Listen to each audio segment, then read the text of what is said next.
Hi, my name is Valerie Varan.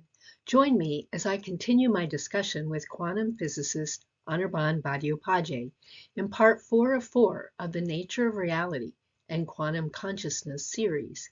Here, Anirban talks about the significance of resonance throughout the entire universe and how it relates to thought, emotions, and vibrations.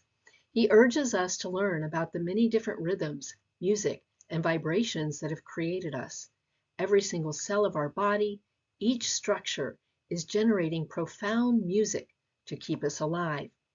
Even every subatomic particle is alive. The whole universe is alive and conscious.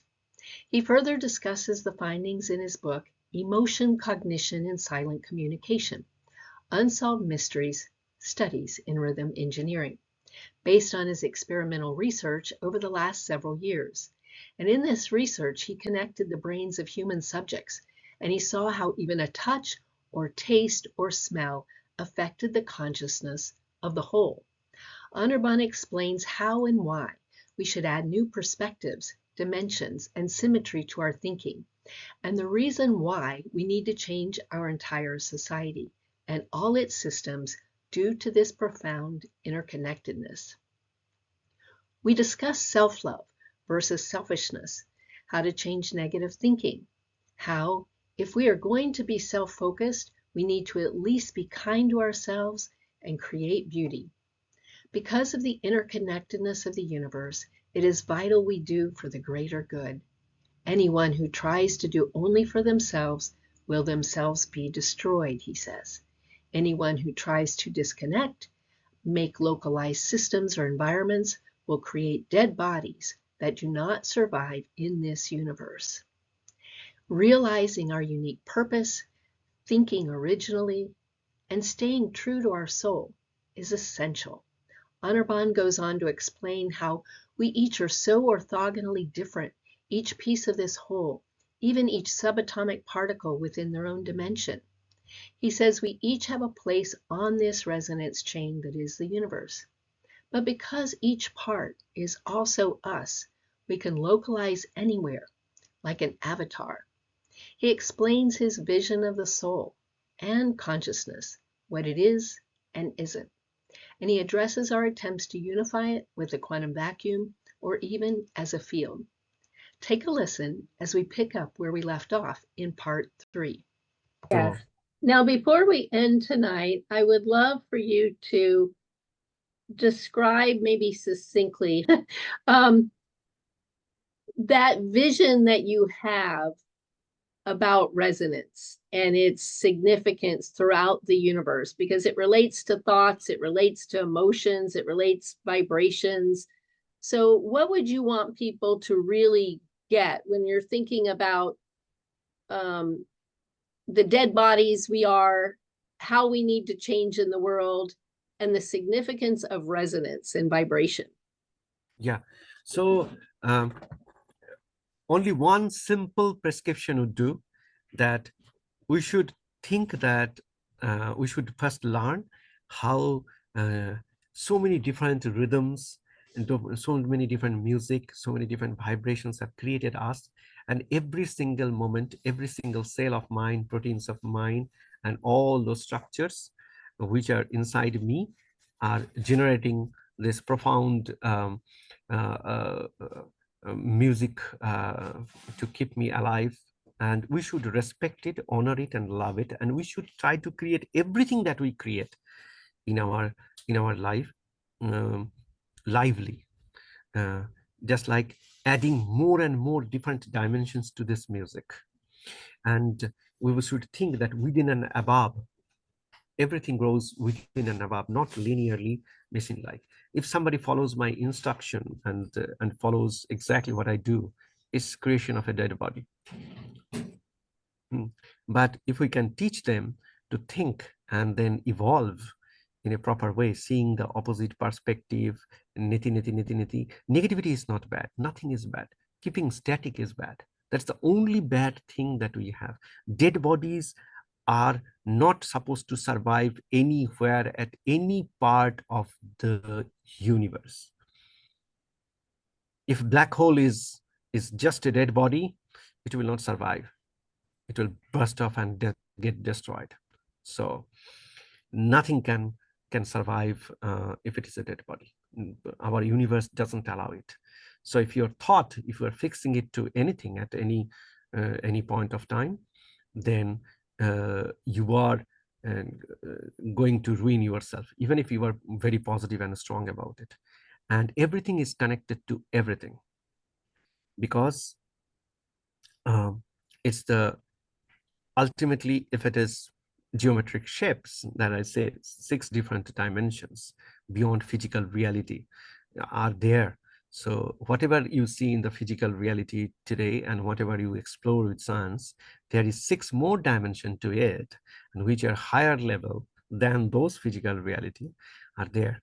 So so try to be connected to everything, feel your connection to there, and then try to do anything and everything for greater good. If you are seeing something is good for you and you think that it is very good, your vision is limited. If you are trying to do something for greater good, if you see that something that will benefit only you and will not benefit all others, today you will see it, but tomorrow the same thing will come and destroy you, what you are doing today. Because universe is fundamentally connected. Anything and anybody who tries to disconnect it and keep it in a localized system and localized environment, be it your body, be it your house, be it anywhere, it's a dead body. So nature It will find seems its like way that's to destroy them. impossible, really. It seems like everything is radiating out an energy. Everything is radiating out information. And like you said, we're so interconnected. And now we realize in what ways that might be true electromagnetically, but we're also realizing at ways that we might be entangled and part of some non-local field. So like you said, there's so many layers at which we're interconnected. And like you said, to be selfish, it harms everyone, and No, then it just comes back to the person. selfishness is not bad. Selfishness is good. If you are very selfish and want to make yourself beautiful, more lively, fine, do that. But if you do not want to help any people, nobody, you want to just yourself, but be kind to yourself. We call So, that self-love instead of selfishness, because some um, people do have a hard time in psychology. They have a yeah, hard time understanding the benefit of the self-love. yeah. So it is important that we nourish ourselves and we find out the originality, the purpose by which what makes us different, what makes us special. Because if we are not special, we are not created. Out of millions and millions of sperms, only one went there to the egg, and then you see the continuity of the egg, and the whole science related to egg, where when you got created, when a woman is in the mother's womb, then her eggs are created. So it's an endless chain of eggs that is coming up. It's not the male sperm that is born. It's not the male sperm that is born. We have to think and understand the continuity of the fundamental codes, that is mother's womb to mother's womb to mother's womb to mother's womb. We males, we create sperms every 3 4 5 days. Millions of new sperms are coming up. So this is not life. Life is a one in mother's womb, where mother's womb to mother's womb transforms. See the beauty. Have you understood that we are so orthogonally different? So different. It's a continuation of code that is very profoundly changing, and we have not created any scientific experiment to understand this transformation of code. Because of ethical reasons and many other reasons we can't do it. But imagine when you are giving birth to your baby daughter, the finite number of 300 or 400 eggs that are getting created in your womb. So future generation is fixed in your womb right now. So it's not a male who is evolving with time and then changing its cells. So males have a, a huge responsibility to restrict themselves, huge responsibility of evolving in a proper direction, because they can corrupt the whole system much faster, because they are very vulnerable to the environment, but women are not. So that's why, you know, you will find that many of the temples, we put the mother's womb, and in mother's womb we take the baby shape, and then there is a little earth or the whole universe. So it's not because they are so stupid, because you see the stone carvings, they understood the internal structures, tubes, and all the organs very well. So more than 600 700 years back, so when then medical science was not born in the West, you can find those structures, and you will find this whole womb thing. So so we have to understand, I think everything boils down to the fact that we have to find out new way of looking into the same thing, you know. That that is what is missing. If you try to see it in a different perspective, in the way you love it, and you can express it, it is definitely true. But what is happening is we get swayed away by others, the way others are looking into it. I also try to do the same, and what I do is I do great injustice to my soul, to my creation, to my purpose of birth. And that's why I don't create Anirban. Valerie was born with a uniqueness in her, in herself, and the whole system should be, as I said time and again, I'm repeating and repeating and repeating, you cannot become great by just internal trying. You have to leave and go to the forest or something, or society has to be restructured. It's education system, it's music, it's dance, everywhere. We need to we need to teach them, we need to put a different kind of symmetries and how they can coexist, even in the buildings, even in the road. And everywhere I see that this death comes, because we get more tax from the selling of the cars. That's why we use huge amount of budget to make massive long roads, the infrastructures, and maintain it with, and with a bus people can move. So majority of taxpayers money is spent in a for to serve a few. So we are creative. We have created an economy. We have created a society where design is something like 0.1, 0.2, or 0.3% of the whole system would get benefited, and others will be ruined. So when we are making systems like that, how can we expect the formation of great souls who can look inside and transform themselves? So we need to do much harder work. But that would begin by little efforts of all of us, and working together, and and try to change in the schools, the babies, the kids. At least they should learn composing music of different rhythms. That is the best healing that there could be. In our generation, we will not see the effect, but after 2 3 generations, if we continuously expand this virally all over the world to change the kids, we don't do anything. I have a very simple prescription: just make the kid learning many different kind of rhythms, say 17-bit rhythms, 32-bit rhythms, and they should paint many layers within and above. They should learn it, and then they play music like classical song. When in India, every single classical song or raga has a particular feelings to generate in the mind of others.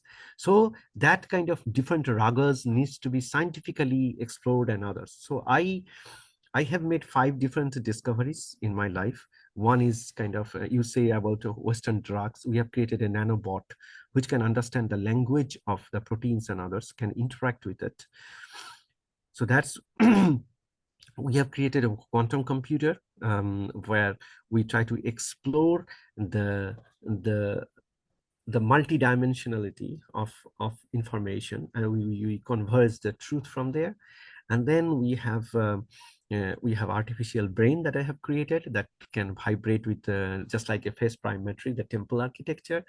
And so right now I'm concentrating only on higher dimensional mathematics and creating simple tools, educational tools, so that my knowledge about what I have observed, what I have felt, is expressed in the way I want to be expressed, and and create prescriptions so that fundamental changes are made. So what I found is that the food habit of the kids, um, where they should see different kinds of tests combined, even in the food selection. If you see Indian food, you will find that bitter things has to be eaten at the beginning of any Indian meal, and sweet has to come very last.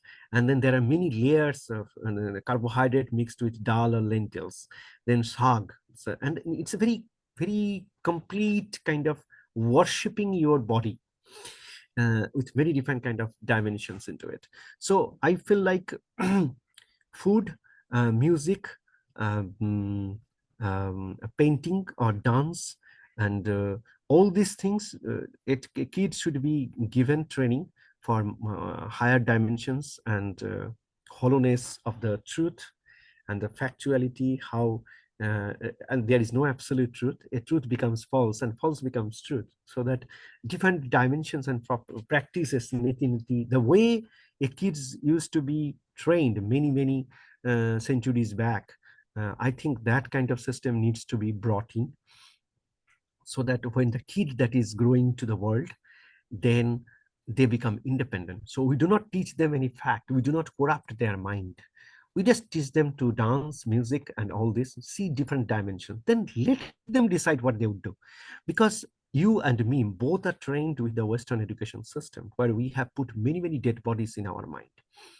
I keep myself awake night after night after night, transforming myself. Even at this age, I am trying to transform myself. I'm trying to learn. I'm seeing that I have been trained so badly. I've been trained to adapt to and acquiring the dead bodies so profoundly that I have to kill Anirban and unlearn Anirban every moment when I see the light that is there, but I want to be there, but I cannot be there until I die, because I have been programmed to create dead bodies.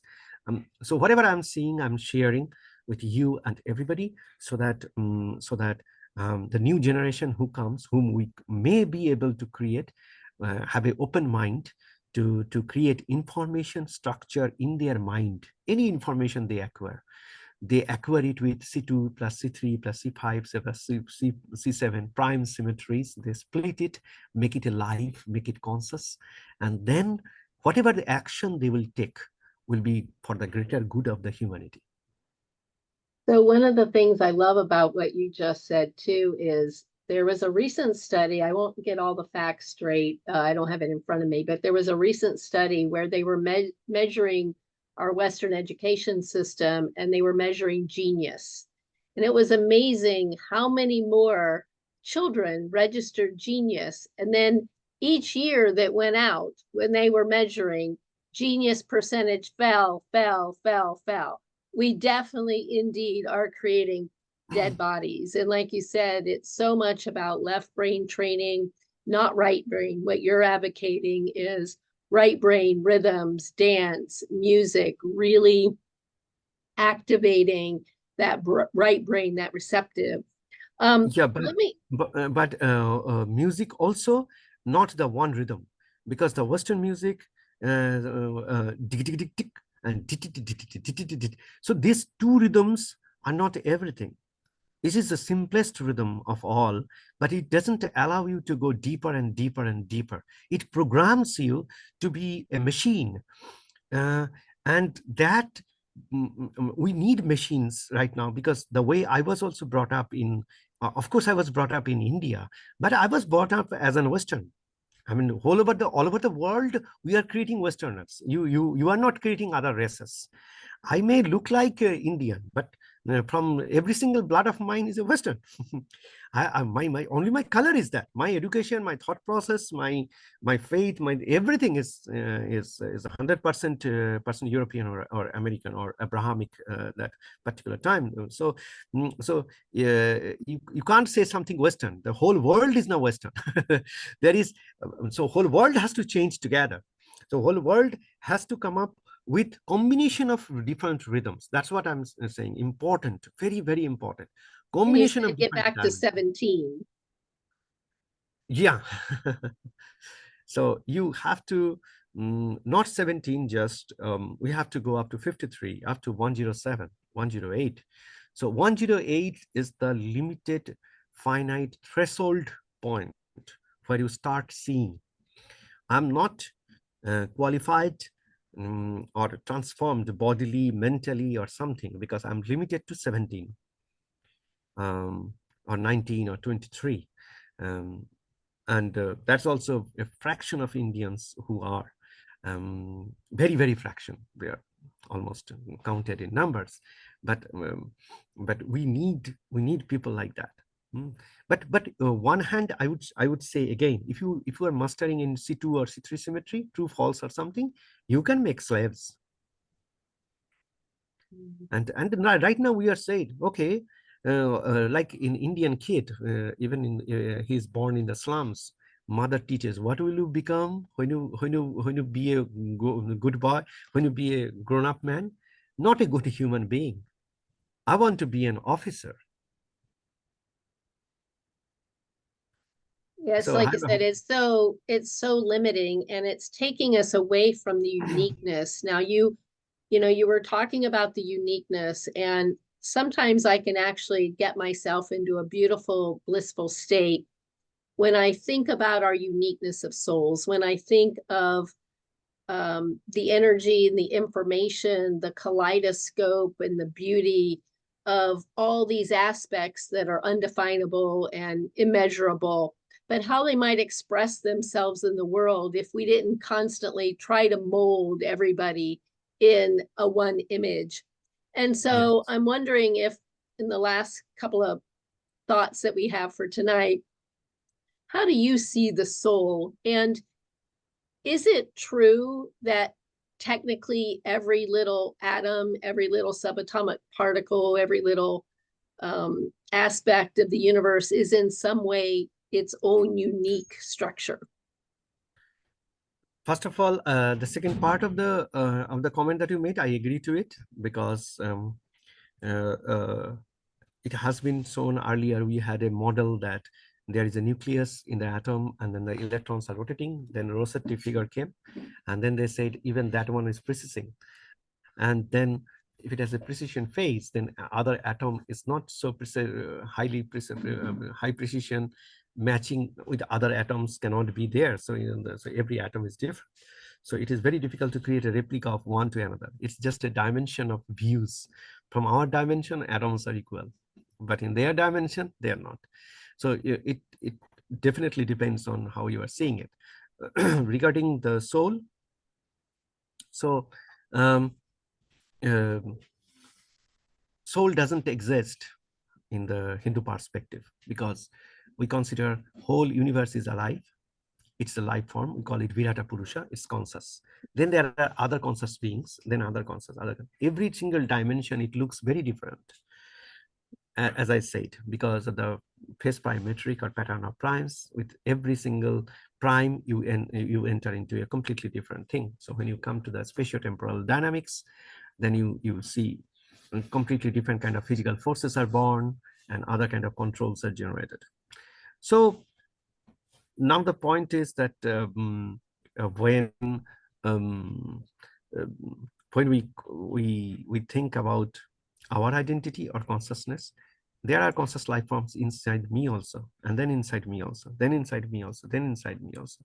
So there cannot be any heaven, there cannot be any hell, there cannot be um, any sin, there cannot be any greatness of work, great achievements, because like the best way to understand is I have a cell in my brain, neuron cell, two neuron cells may be talking to each other that look, um, if you do good karma, then you will go to heaven.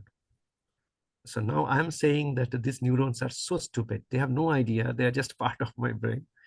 So somebody at the higher level would think if we talk about a hell and heaven. So we didn't have, Indus didn't have any concept of hell, heaven, or anything. In the 17th, 18th century, when British came and they found that these people are so primitive and uncivilized, because they wanted to make the whole world civilized, because they were only civilized people in the world. So when they came to India and then they found that Indians are not civilized, they have a very primitive religion. Then they recruited highly educated people from Indians who started pouring in concept of soul. So Atma, which means I, they converted it into a soul, Atma. So Atma, they make subject into object and then they made it. So it is very difficult from the Hindu perspective to believe in soul, believe in even afterlife. The afterlife Now, when you concept. referred to your soul a little earlier, what were you referring to? So when I was referring to is the triplet of triplet pattern that has so the triplet of triplet is a generic pattern. So you see that you see one, two, three different bands, a triplet. But if you look at carefully, every part is different when you go locally. So when I say soul, I say the part of the resonance chain where I have made certain modifications that is part of the experiment of the whole universe. So nobody has a soul.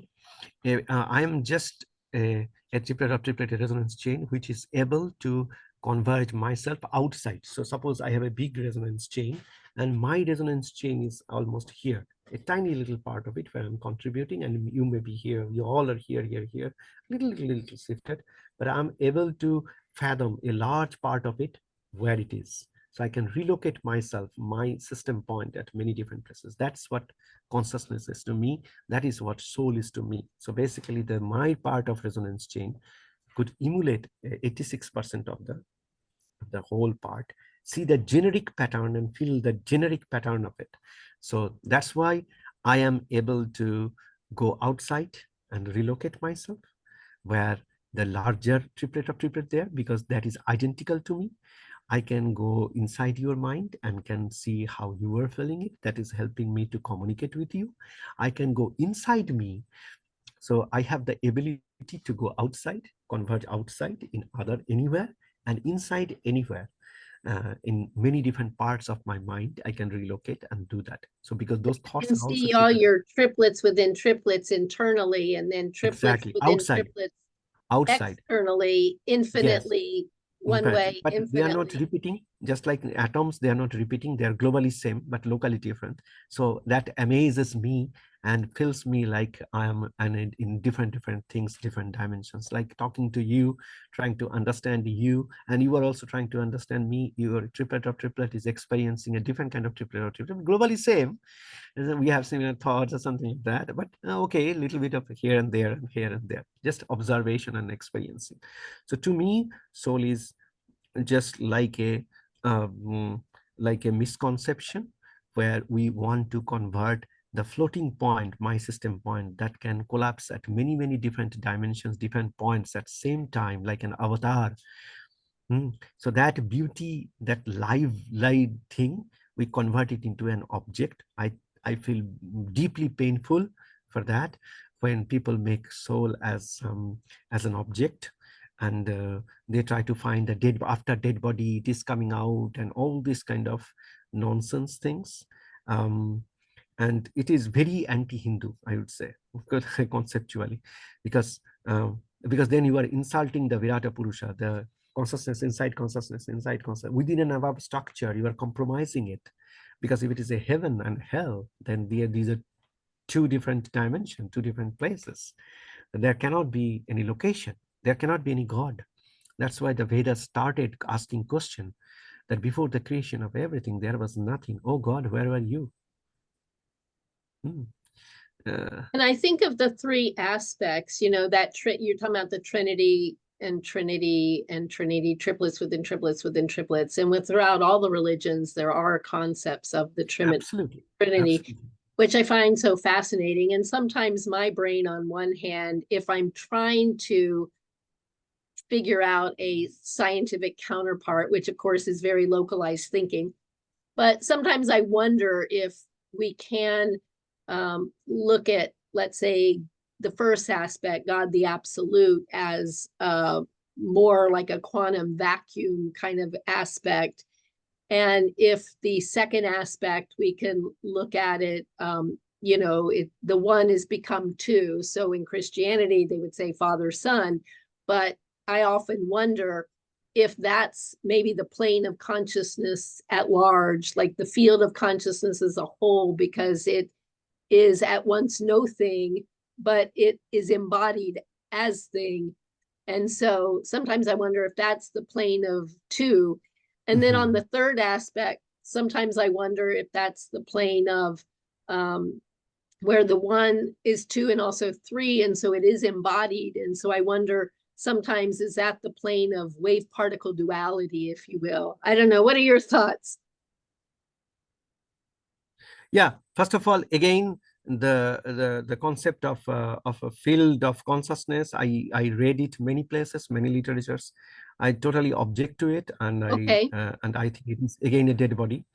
That we want to unify everything, and whenever we try to unify everything, and we do not want to explore the superposition or composition of non-repeating symmetries together, then we are committing a crime. We are creating a dead body. That's what killed so many. I mean, why Christianity killed so many races, wiped out in Africa? Why it helped to wipe out Red Indians in America? Why wiped out all the humanities in the name of religion? Why in Australia? Why? The reason is that they wanted to unify. So problem is unification. Problem is when you take one symmetry and try to impose it on others. That's a dead body. When you add another symmetry to it, another symmetry to it, another symmetry, and slowly you start realizing that there is an endless chain, you cannot be complete. That's the only way peace could be there, and then you can understand every single concept. So duality is nothing.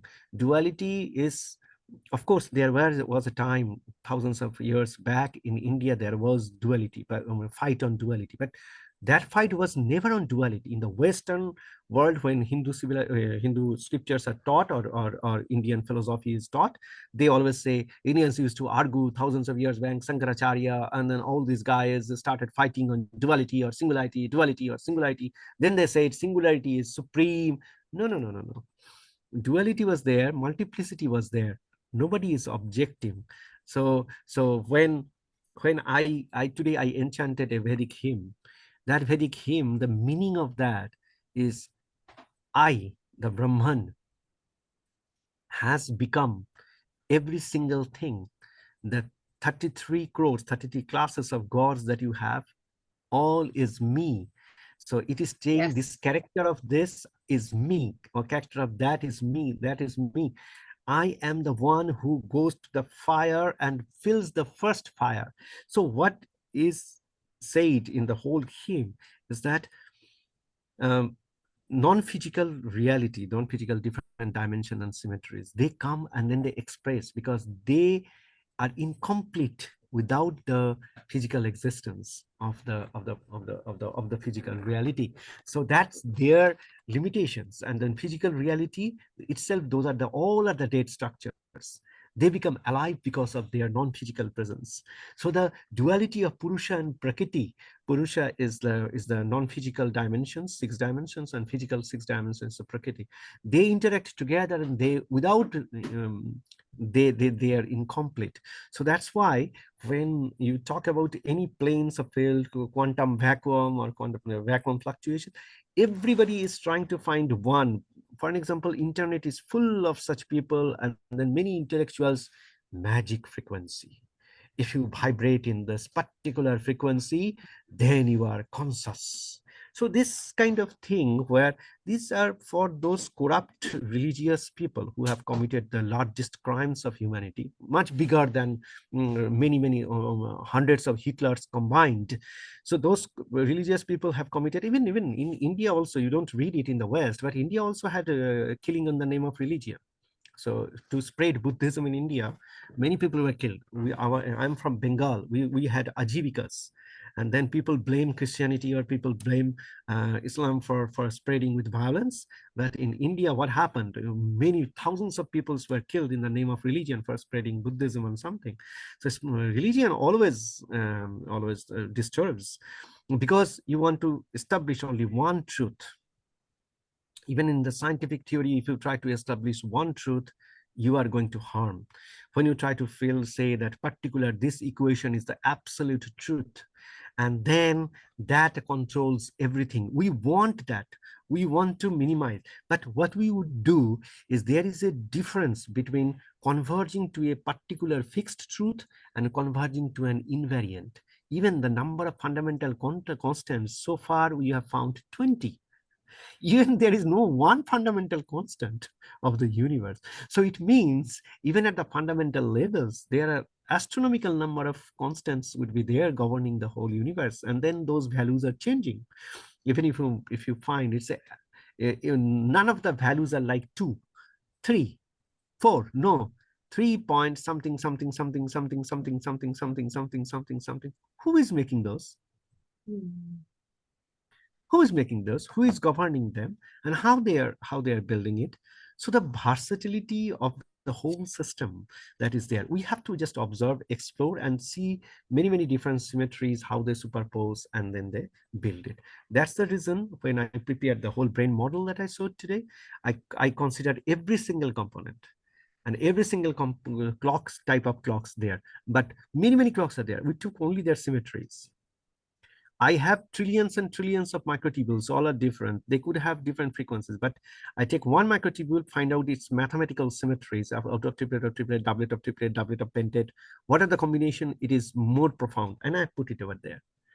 So I have taken space and time. Definitely, I know that I'm confining it. I'm making this brain model, but if I make this brain model as truth, then I will be that dead man again. My theory will be again dead. So it has to evolve. It has to find more symmetries, more symmetries, more symmetries within, and then they create it. That's why quantum vacuum fluctuation, and all other unification attempt is an attempt to make it dead. Just like for the last 200, 300 years in the Western science, you have seen that there is a madness-like attempt to find the pattern in the primes, so that there will be one universal equation and that will predict the primes. The next prime I want to predict with a mathematical equation, and if anybody finds some pattern somewhere in some of the primes, he is given the greatest mathematical prize for mathematics, as if it is a great achievement. So this madness is not stopping.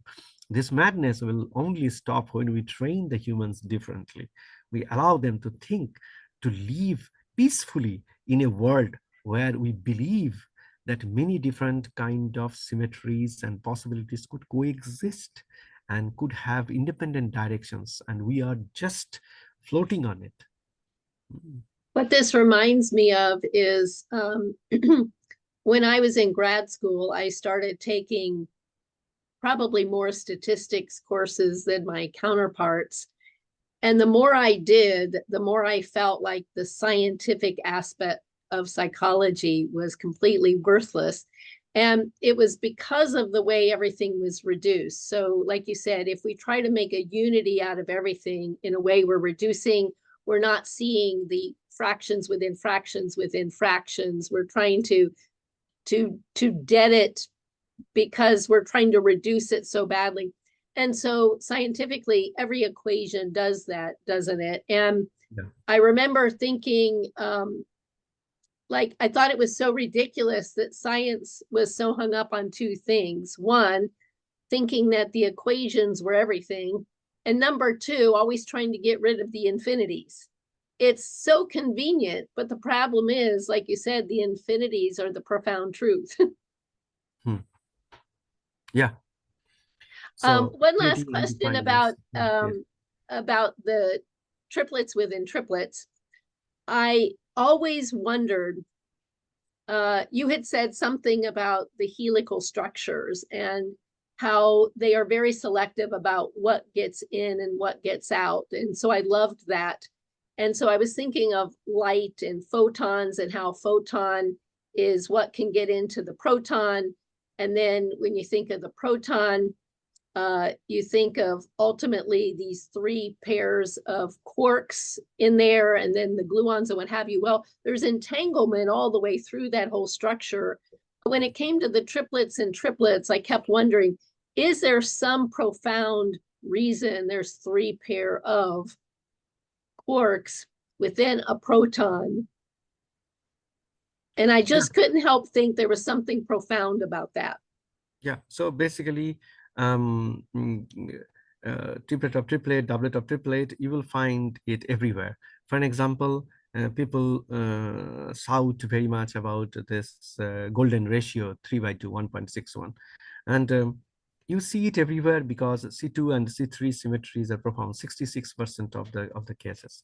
So there is no doubt that at every scale of the universe, you will find that 66% time you will find a doublet and triplet, and then that actually 2 into 2 into 3, 2 into 3 into 2, 3 into 2 into 2 gives you 12. So you will find 12 elementary particles are governing the systems. And then in quantum chromodynamics, you see the dominating features of number 12. And because first of triplet is formed when you go explore 12, and all the possibilities, how many ways you can arrange the divisors of an integer. So this is not surprising at all. I mean, every scale you will find it. And so in other words, it's not unique. There's not something that is elevating these quark within our system. It's really a reflection of the beautiful geometry throughout everything. Yes, that's why you will find that because number system did not exist in anywhere in the world, but every single culture, in some way or other, they could see number 3 and number 5. They could put them together and then do it. So so mathematics was not there. It was born because of the religious practices in India, but you will find the similarity of the thought process, because thought does not have to always be in terms of integers, numbers, and something. You can represent it in other ways. You can draw pictures and you can represent it. So I have seen primes and use of this kind of symmetries at every single culture of the world. If you look at the fundamental symbols in India, if you look at the fundamental symbols in the caves of Europe and Africa, you see Latin America, all the people finding that there are many different kind of symmetries when we were much closer to nature was kind of more profound. So it is not just unique in any sense. I think entire humanity felt it in its own way, but the crime that humanity committed for unification, to everybody should have same faith, everybody should be under one king, everybody should be under. So these are the crimes that were committed all over humanity. Then what you do is you do not explore the profoundness of diversity. And I love that. The profoundness of diversity is actually when it gives you peace.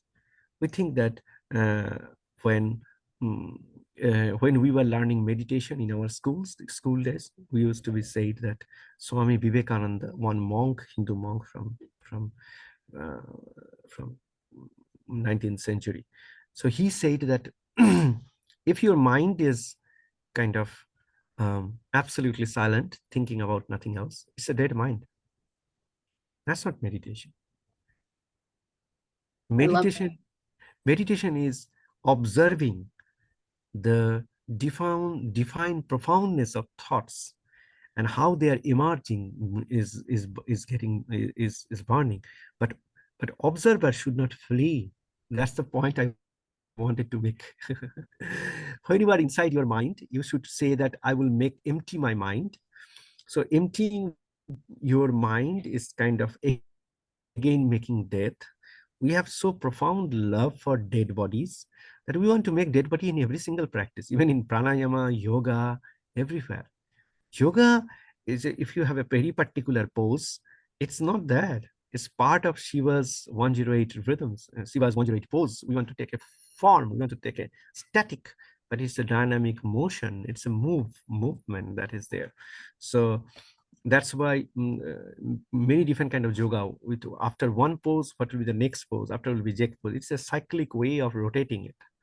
So that's how it becomes, and it is now dead in many part of the world. The yoga has become static pose.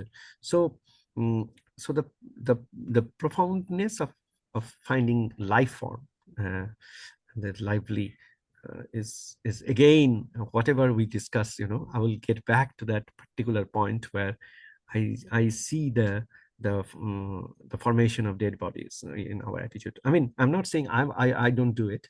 I also do it, but I correct myself. I see that Anirban. I want to kill that Anirban and make a new Anirban that is more efficient in thinking in terms of this C2, C3, C5, C7, 7 symmetries. And when the population was less all over the world, people were very close to nature, they could see the symmetries and they could embed that into their life. But only few, because as I say, there are three drives that we humans have.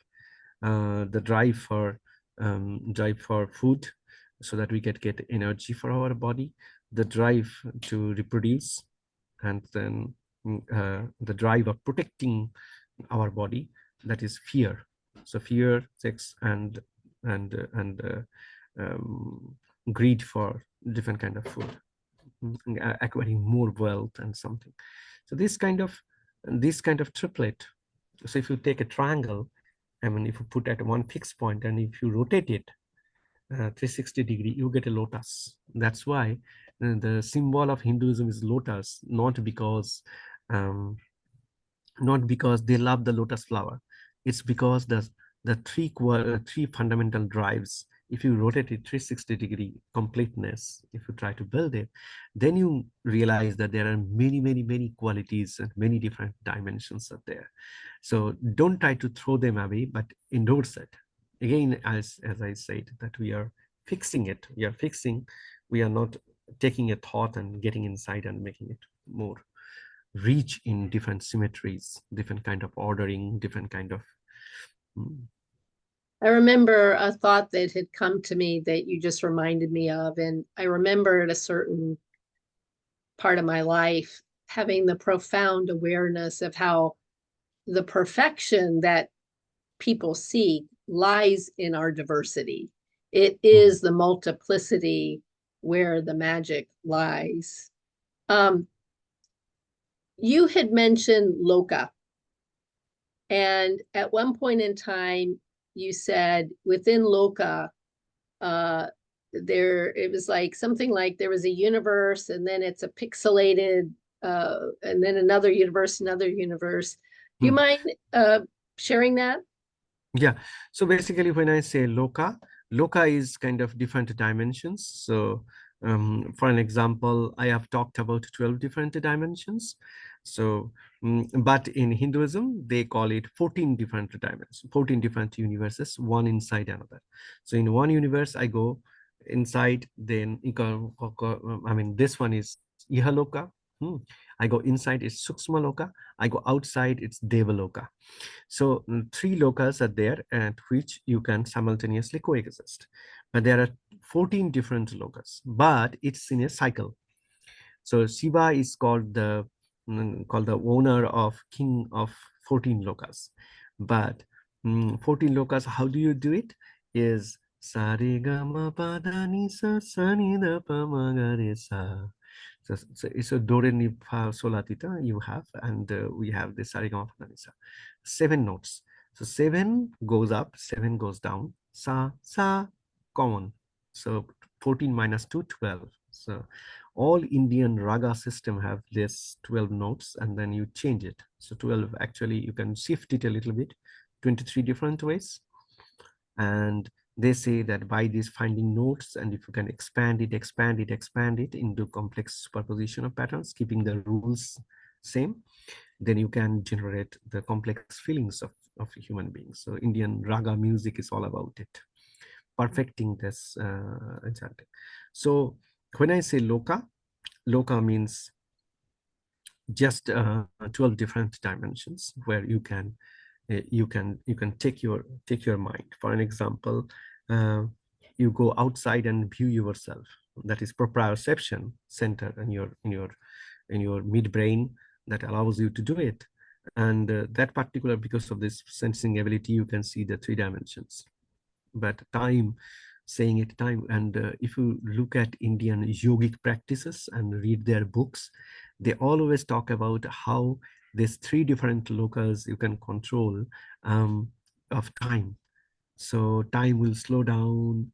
You can control, you can go to the past, see it, and it is happening, and then change it, and then do that. So all these kind of controls or others is up to 4, 5, 6 lokas. So loka is equal to dimension in the concept that I have provided. And after that, geometric patterns. So even now in India, those monks are primarily fake, but they try to do is they tell you, you do this in your life, that you put some chili and put it on a yellow turmeric, and you make a dust and rotate around. So if you do that, then your life will change in this direction. So basically, basically in the book, I have in the last chapter of this book, I have talked about the one of the profound feature of consciousness is all the sensors are equal. Like square has a meaning, it has a color, it has a taste. Like the synesthetic people combined together. So if you want to control the course of events, you can make subtle changes in color, in the rhythm. So that's why hymns or enchanting mantras were created. That I will compose a set of vibrations for you, missing that where your vibrations are lagging, and correct your vibrations. So this practice is going on for thousands and thousands of years. So kids used to put a taga, and inside that they used to have some note. And those notes were the vibrations, fundamental vibrations. Like for me, it was hing, kring, kring, something like that. So I have to say hing, kring, kring, hing, kring, kring, hing, kring, kring. If I say many times like that, many of the dosas or faults in the time domain, time structure, they will be able to do it. So loka means these things. So it was fundamentally there. The knowledge are getting disappeared, and the dead bodies are there. From the dead bodies, one of the good thing about dead bodies is you can understand who was the living person, and how he might have been, so that you can create other systems who could be like that. So loka always means dimensions. So you go to the higher and higher and higher dimensions, and how your character will change, how your feelings will change, what are the new qualities you will get, that are prescribed. Beautiful. So any last thoughts that you would like to leave our viewers with? Only that I have tried to propose that that we are trained, every single atom, every single molecule, every single cells of our body are trained to create dead bodies of music, dead bodies of our dress, dead bodies of our food, and everywhere just create dead bodies, make the thing static. Even the cultural practices everywhere, and we try to homogenize everything. not endorse the superposition of many different kind of patterns of symmetry. That doesn't mean that accept everything. I have never said it. So there is a bit of warning, because if you accept everything, which are, and what is randomness? Randomness is one symmetry, and then you change it in a way. So symmetry will come, but there is a sequence of order. So nothing, I'm putting many different kind of thoughts. So that doesn't mean that it has to be, I accept everyone. No, no, no, we should not accept everyone. Every single person is not born, has not explored the symmetry of the universe, the patterns, the compositions or endorsements. So so accepting everybody is as creating, as good as creating dead body as like rejecting everybody. So selection, even mother nature selects the collective set of symmetries in sequence to create the pattern of triplet or some symmetry into it. So we should try to do that inside our mind, because it is the most beautiful thing that the universe has given us. Universe has trusted us that we will provide in return some experience that is profound and original to me. So every single living system has born with some patterns, and after the day there is no heaven, there is no hell. You are just like, whenever you think of heaven, hell, and God and something, think about the consciousness of the cells that you have.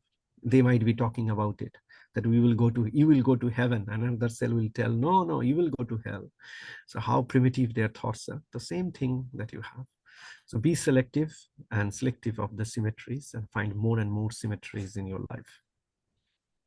Beautiful. And any last thoughts you have for researchers in consciousness, where you would like to see the science go? So basically, I would like to see that that they unlearn the unification disease that is there in science, and try to find different symmetries. That is, many materials are there, but if all of those arguments of the same kind, then it doesn't do anything. So and if you try to find distinct uniqueness in different philosophies, different arguments, how they are contradicting with each other, enjoy that. And as I say that, as Ramakrishna Paramahansa said, that we are here for a very short period of time, and in a very short period, space. It doesn't matter how big is your body. Your whole Earth planet is not just even a single point in the galaxy. Okay, so if you're outside the galaxy, you can't see even a single point. That tiny you are. We all are. So be humble to the exploration of other researchers, and try to see how different perspectives are there. Well, thank you so much for our conversation tonight. It's just so beautiful to hear you elaborate all of the beautiful vision that we've lost. And I'm so glad that you're bringing it to the forefront. Like you said, we have to drop the dead bodies and bring back all of the beauty in all of the chaos and the difficulty and the confusion. So thank you so much.